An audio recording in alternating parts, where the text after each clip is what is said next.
Who are the Moonies? The Moonies are people who believe that we did not go to the moon. Humans did not step on the moon. Now, I essentially believe that humans went to the moon. There are some issues that I cannot explain. So if a Moonie approaches me and says, well, Bill, explain this or explain that, there are some things I personally am not able to explain. Okay? Does that mean that we should throw the baby with the wash water away and say, oh, that they never went to the moon because I can't explain this? And that's where I draw the line. You know, one thing is to say that I cannot explain certain things that I'm staring at, and another one is to think that because of that, you know, man did not go to the moon. Okay, so two different things. And we have all these people. One of them here, he says they can't see, they can't create the effects seen in the ISS footage using cinematic techniques. He's talking about, you know, what I showed you the other day, that the astronaut was floating in there and so on. And he says they can create that in the lab. They can do that in Hollywood. Okay, watch the movie Gravity, which I did, by the way, a while back. Okay, and Mini does the, I guess, mini series. Does that explain how the microgravity scenes were achieved? Okay, and so I went in there, you know, and here's what I found. Okay, this is the astronaut on the ISS. Okay, this is what I showed the other day, and you have this guy floating around. But I want you to see his little computer, his little palm top there. Okay, he's got it all over the place. It's just floating. And this fellow says that, or believes that, this can be done in a lab, in a, you know, in a Hollywood studio or whatever. That this is all done with green screen. Okay, now we can maybe imagine this fellow being floated by wires and doing all this. A little harder is to do what he's doing with that little computer. Okay, that's what I want you to see. Show me how that's done with so much sophistication. Here's this other astronaut, okay, and she goes in there and she releases a drop of water, big drop of water, by the way, and she swallows it.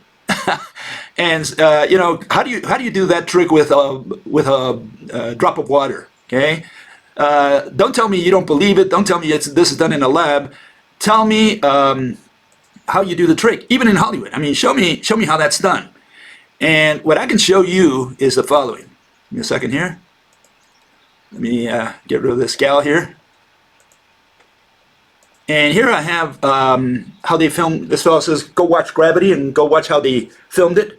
And here are snippets of how they filmed it, how they filmed this movie Gravity. The scenes that concern us here, okay? Here it is.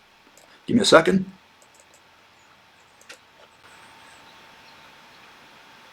Extremely long shots. These very fluid 12-minute, 5-minute or 3-minute long shots. It took a while to work out. Tim and Chivo developed this technology in which the actors are inside a cube of light. The three main elements of the light box are the robot moving the camera, the light box moving the lights, and the tilt rig moving the actor.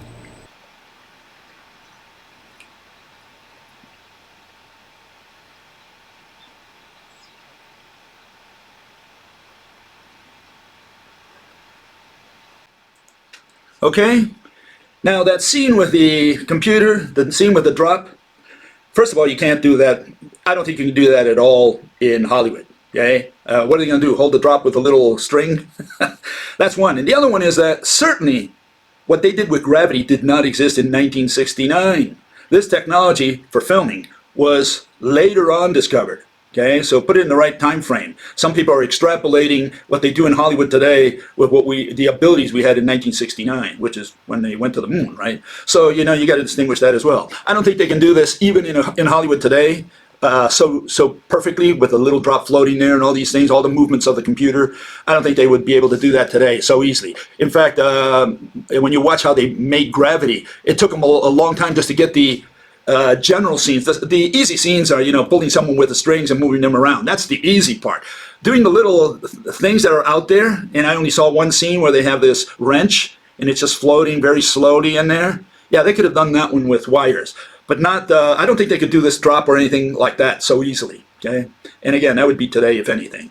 So, you know, I'm not convinced that that any of that, the astronauts on the ISS, that was filmed in Hollywood. No way. But some people believe that, okay? And here we have another fellow says, look up the video called John Young's Lunar Salute, okay? It's actually one of the very best proofs that the moon landings were faked in a studio with astronauts supported by wires. The sand that the astronaut kicks up during the jump goes as high as his foot, but lands long before he does. Under gravity, both sand and astronaut would hit the ground simultaneously, okay? Like the famous hammer and feather drop test, okay? The astronaut is being pulled up on a wire while the sand falls naturally according to gravity. Look carefully. Smoking gun. A fellow who answered him says, I watched the movie and, I didn't see anything. And I didn't see anything in it. I watched there, and I didn't see absolutely anything. Here's what you see when you look at that movie. Okay, you see the little sand falling on the shadow, and here it starts again. Okay, the astronaut jumps. Okay, and if you look at it, if you watch that little movie, you see an analysis of the fact that there is dust falling there. Okay, and it's falling right under his feet, because they say when you take the shot from the front, you don't see the particles fall. And no, that's not true. This fellow took the trouble of filming this in slow motion, getting a good shot, and he said the particles are there. So what some of these people believe is a smoking gun. that's just their belief. Nothing more than that. They haven't proved anything. At least, certainly that's not a smoking gun. Under no circumstances. So, again, people are raising things just to win an argument or because they have strong beliefs, but they don't make their case at all. Would not make their case in a court of law.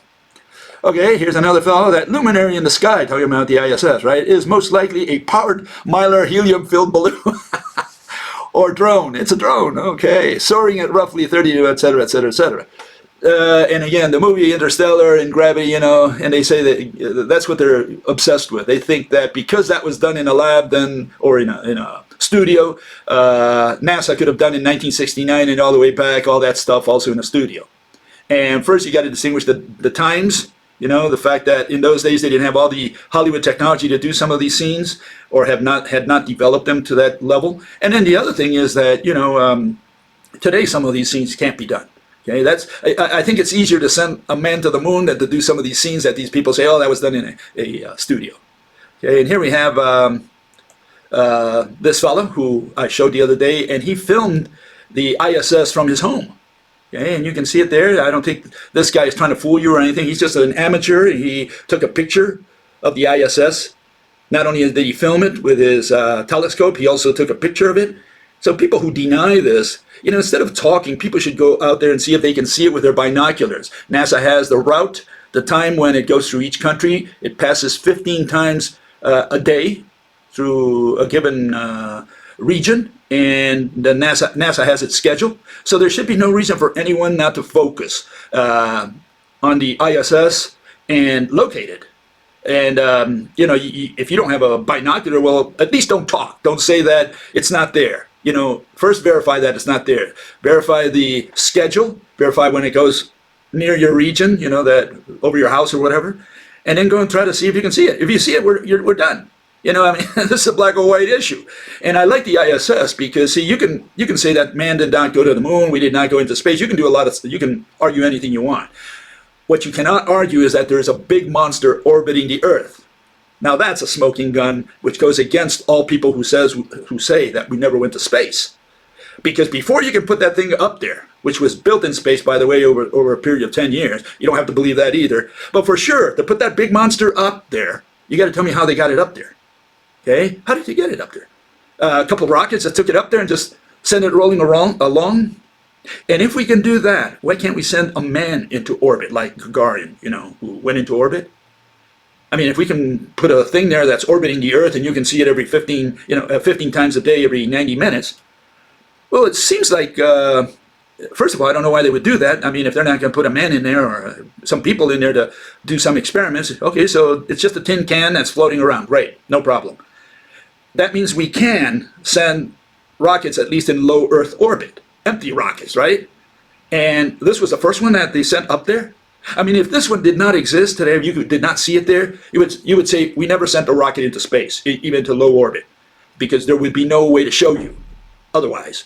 But if we can see this, that big monster, then you have to conclude that there were some intermediate steps before we got to that point. And that means that we had to have sent, before we sent that monster, we had to have sent rockets at least into low Earth orbit. So if you deny that, well, you know, I don't know what to tell you. You're just an extreme Moonie, and all you're just trying to do is win an argument. You can verify whether the ISS is up there, okay?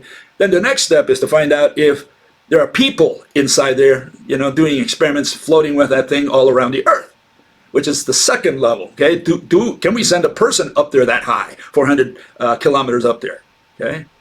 And so here's another fellow. He says, there are other plausible explanations for what's taken to be the ISS in the sky.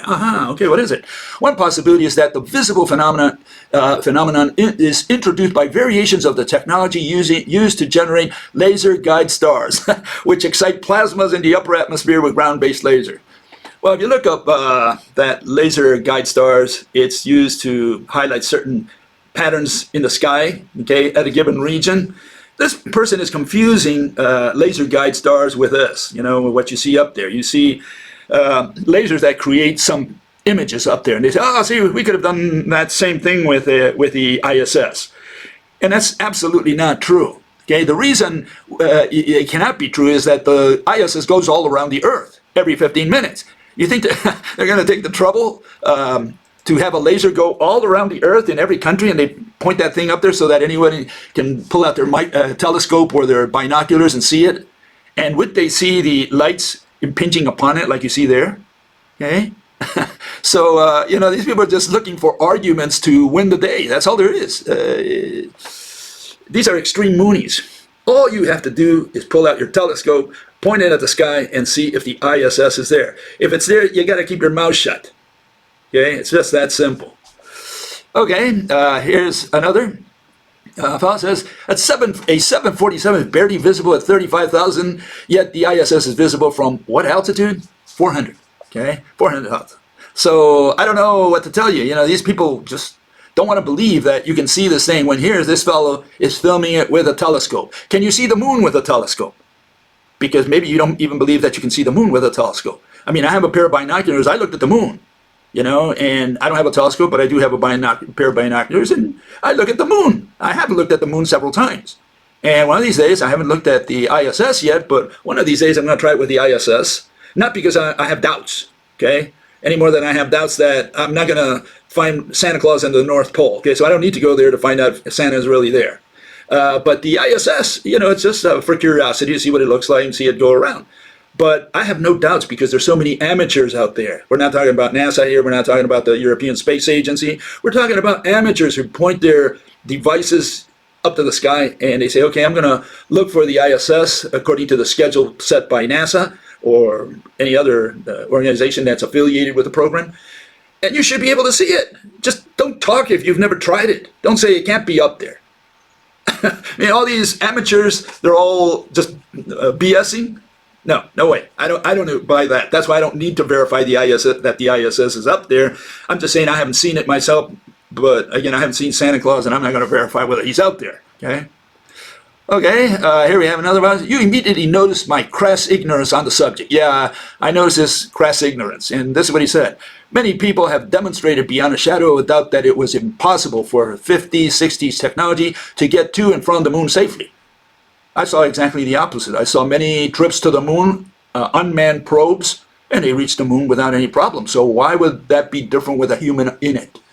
Okay, so when he says that many people have demonstrated to him, okay, let's make sure we understand that. He's talking about belief. Okay, he's not talking about the capability we had in the 50s or 60s. He doesn't believe we had it. Okay, even today with 2022 technology, humans cannot go to the moon and return safely. I don't know why he says that. Sure we can. We can go to the moon and back. If we hadn't gone in the last 50 years, there was no need to go there. There was no need to go there in the first place. Okay, maybe to develop technology. Maybe it was a nice experiment, like saying, let's go to the moon. Let's collect some rocks, see if there's anything different over there than over here. It's that sort of thing. You know, there's always money from a big empire like the United States to do that kind of thing, or for the Russians. You know, they can do those things because they have some money left over for those kinds of projects, which help them develop military technology in the process. And, you know, it's good. It's good for technology. Okay, so that's why they do it. But then after that, you know, you're not going to go to the moon every day and put a base there, none of that. What for? What are you going to put a base on the moon for? Mining? And again, you're not going to be mining on the moon. Some people believe they will, but I think they're crazy. Because, first of all, to take the equipment up there is a monster. You would have to have many trips just to take the equipment up there. Then working in those conditions, well, I'm not sure it's so easy. And then what are you going to collect? Some rocks there and then bring them back to Earth? How much are those going to cost? So no, there's no way that that's going to be happening, ever. I don't think it's ever going to happen. And so, what can I say? I think that people who say that we have no capability today, they're crazy. Of course we have. We've been sending probes to the moon, unmanned probes, for a long time. We've sent them to Venus, we've sent them to Mercury, we sent them to Mars. And these people are going to say, that never happened. Well, again, and is there an ISS? And if we got the ISS out there, weren't there some previous steps that we had to take in order to get the ISS eventually up there? Hopefully the answer is yes. Hopefully we sent many probes in low Earth orbit before we sent that big monster up there. And those never happened. So you got to check the NASA program or the Soviet, Russian program and find out how many probes they sent out there. And there's a list of them in the Wikipedia, unmanned probes. If you say, well, I don't believe in that either, which, I mean, you're just a flat earther who's closing his eyes. That's all you're doing, okay? You're just extreme Mooney. And it's not about extreme, it's about trying to show physically how we went to the moon on the one hand, and if we did not go to the moon, let's concede that as an assumption, how did they do the trick? Show me the trick. Show me how that gal swallowed that ball of water. Show me how the other guy played around with his computer twirling around. Was it held by little threads from everywhere? Is that how they did it? Okay? Not that kind of motion that you saw there. Okay? That's the issue. When you have sophisticated motion like that, that's not Hollywood. That's up there in the ISS. Okay, I do not see facts as not scientific like you. For me, a fact is, among other things, something measurable and observable. Okay, I can measure the length of a cube. I can measure sunset, sunrise. I can observe the ISS. One guy who at least observes the ISS. Thank you. What I measure and see are, in my definition, facts. Okay, so this is what he calls a fact. If you say that, if you say no, that's just belief. You have to show me that measuring the length of one side of a cube has something to do with belief, and you can measure something totally different. Okay? And so, again, the issue here is that people like him, they think that a fact is something that, again, that he can measure. And I measure it, and I say, and I reach a different conclusion. Whatever. He measures the table, he says it's 1 meter, I say, no, it's not. And he says, measure it. No, I'm not going to measure it. I just don't believe you. No, but it's a fact. No, I don't believe you. And I don't believe, I don't believe, and I don't believe, and I don't believe. Just like these flat earthers, that extreme Moonies, who say they didn't see the ISS out there. You say, no, but it's up there. Here's the telescope. Look through it and you'll see it. And they say, no, I'm not going to look. And even if they do, they see, well, that's a bird. I mean, they can say anything. They won't believe your fact under any circumstances. You ask them to measure, and they say no, or if they measure, they say something else. They say they measured something else. So you have people out there that will not believe under any circumstance, no matter what. So fact is always your personal belief. That's why I say in science we don't have facts, we have statements of the fact. You make a statement of what you think is the fact. It doesn't mean the audience, the entire audience, 100% of the audience is going to accept your fact as a truth, as something that really happened or that is. Okay? They might concede the assumption, say, okay, let's concede this assumption, okay, and see what theory is founded upon it. But to say that it's a fact and that's it, and if you don't believe me, just do it yourself and you'll find out it's a fact. I may say that I'm not going to do it, and I may do it and say that I got a different result. And so your fact is not my fact. Do we have facts for space-time? Is that a fact? Is electron a little bead that rolls around a proton? Is that a fact? And so, we can go on and on and on. What is a fact? It's what you claim to be a fact. You measure the table 1 meter, I say I measure 1 meter and 1 millimeter. Okay, so we have a different reading. Which one is the fact? And we can go on and on and on. There are no facts. There are only statements of the fact. You can even tell someone, look, the number pi is the ratio between the circumference and the diameter, or whatever, Pythagorean theorem. You can bring anything you want. 1 + 1 = 2. And the other guy says, it's not a fact. Not for me. And you say, no, but it is. Yeah. And the guy will say, no. And what are you going to do? You're going to kill him? He's just going to say, no. So no facts in science. Science, we make statements of the fact so that people accept it at face value, and then from there proceed to understand your theory and found it upon it. But talking about the moon, I said that one of the reasons that they put the seed of doubt in me was that I heard Armstrong, I'm not going to show it again, but I showed that clip, and I thought it was a very strange reaction from Neil Armstrong. Of course, later on I saw other parts where this guy was chasing Armstrong around to get him to swear on the Bible that he went to the moon and Armstrong wouldn't do it. And she said, why won't you do it? And blah, blah, blah, here's the book. And Armstrong gave him the right answer. He said, I think that Bible is fake. But here we have another individual, and he was an astronaut, Alan Bean, okay?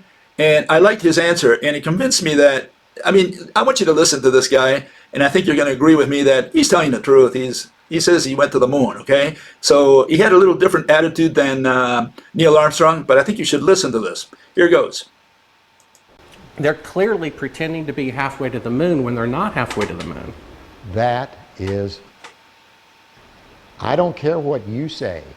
I went to the moon and back, and everyone that's a scientist knows it. Now, if you want to not believe it, it's okay. If you walked on the moon, here's the opportunity to set the record straight, Okay. to put your Okay. left hand on the Bible, Left hand. raise your right hand, Okay. and you realize this can be used as a video deposition in the future, and if you lie, you'll be guilty of perjury. I understand that. Okay, say your name. My name is Alan Bean. I swear to God and affirm, I swear to God and affirm, under penalty of perjury, under penalty of perjury. treason, Treason? No, not treason. Treason has nothing to do with it. Let me rephrase this and say, I've got my hand on the Bible. I went to the moon. I walked on the moon. All the other people that you think are people that NASA says went to the moon and walked on the moon But you won't- did go to the moon and walk on the moon. you won't say under penalty of treason. What's treasonous? That's doing something fraudulent to the taxpayers. That's crap. Well, what That about isn't under treason. penalty of eternal damnation? Under penalty of eternal damnation. And under penalty of treason. Treason is when you sell out your country.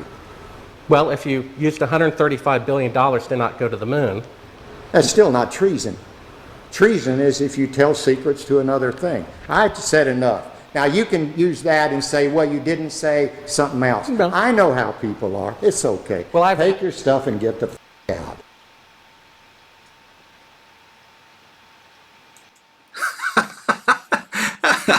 I thought he was very good at that. I think Alan Bean was being very honest. I think he would have passed the lie detector, okay? He's telling the truth. I didn't see anything wrong there. I had a problem with Neil Armstrong's attitude. I still cannot explain it. But this fellow, he was straightforward. I have no problem believing him, okay? Here's another one, just in case. We're going to have two of them so that all those who believe that we did not go to the moon at least listen to these testimonies. And I think any rational person would say that these people are being honest when they say they went to the moon. In this case, the guy, just like the other fellow, they were surprised because they didn't know what was happening really until they got the hang of it, and they said, oh, this guy doesn't believe that we went to the moon. Okay, they didn't understand that at first. Listen to this fellow. Okay, this is Mitchell. Okay, here goes. what is this? They're talking about shadows and stuff like that. What is that all about? You know, this might have come from some of the challenges to the fact, from the challenges by the group that has said we never went to the moon, and they're trying to pick holes in some of the lunar photographs. And it's an interesting subject because they're totally misguided. We did exactly what we said we did. And they can try to pick holes in the photography all they want to, but